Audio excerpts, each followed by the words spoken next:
to Under the Golden Dome. This week concludes the week prior to a funnel week. It's been a busy week with subcommittees. I did share with some folks earlier today that from 7:45 to 8:45, I had 4 different subcommittees on issues that related to K through 12 education. So it's been a busy week, and we anticipate that next week will be even busier as they try to figure out how to move quickly to pass some of these last minute bills that have been introduced. So here are the 3 things you need to know about this week. First, as we have been expecting for weeks, the House Republicans divided Senate File 159, the bill that included vouchers and charter schools and a whole host of other things related to K through 12 education.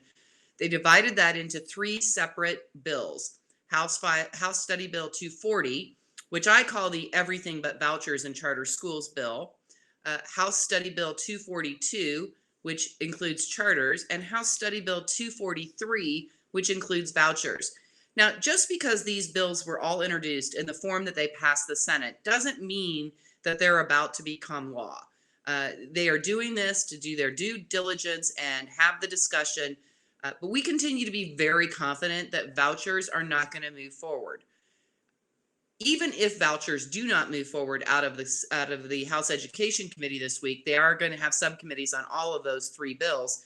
The fact of the matter is that legislators can get very creative about how they circumvent the legislative funnel deadline. So until we actually adjourn sine die at the end of April, which is the targeted date, I don't think we can let up on our advocacy about why vouchers are not the right public policy decision. The second piece that I think we really need to start focusing on is charter schools, because there seems to be a desire by some in the House Republican caucus to address charter schools and make it easier for out-of-state for-profit companies to come in and establish these charter schools that are not under the direction of school board members. So when you take a look at your legislative newsletter this week, we're asking you to comment on 2 specific things related to provisions that are in the old Senate File 159. First of all, charter schools, letting them know that what problem are we trying to solve? If there's a problem with the current statute that we have, which allows school boards to establish charter schools, then let's delve into that rather than creating an environment where any company can come in and establish a charter school.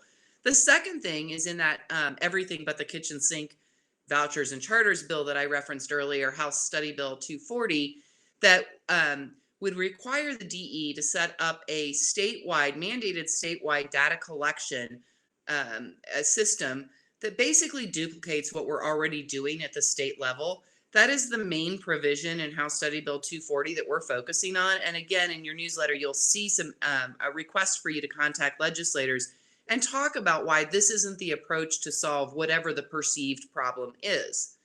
Number 2, online learning. So we know that during this historic school year that giving students the opportunity and their parents to request 100% virtual learning while you were also teaching students in person was a good option to provide to families who were concerned about the impact of the COVID-19 pandemic. But going forward, this should not be an option.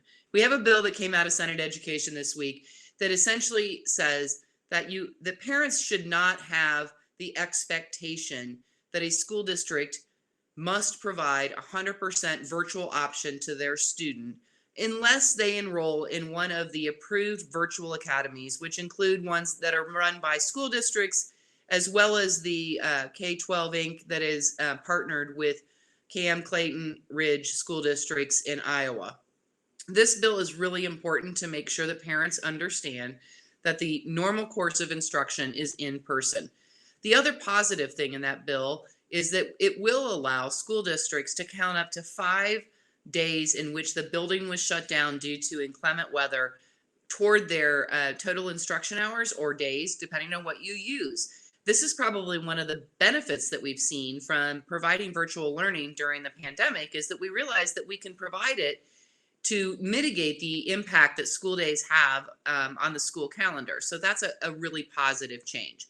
Number 3, and this is probably one of the most positive things that I think will come out of this legislative session, is a English language learner bill that does two things. Number one, it creates categories within the broader population of English language learners to say, we're going to put more money and resources toward those who need more intensive assistance identified by the school district.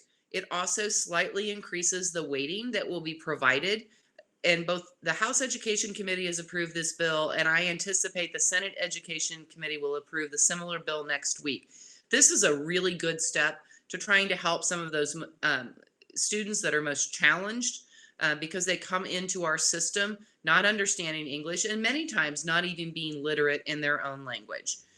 So that's a wrap for the week before Funnel Week. And I encourage you to follow up on our advocacy action of the week and help us shift the dynamic in the House with respect to charter schools and a duplicative and completely unnecessary mandated statewide data collection service.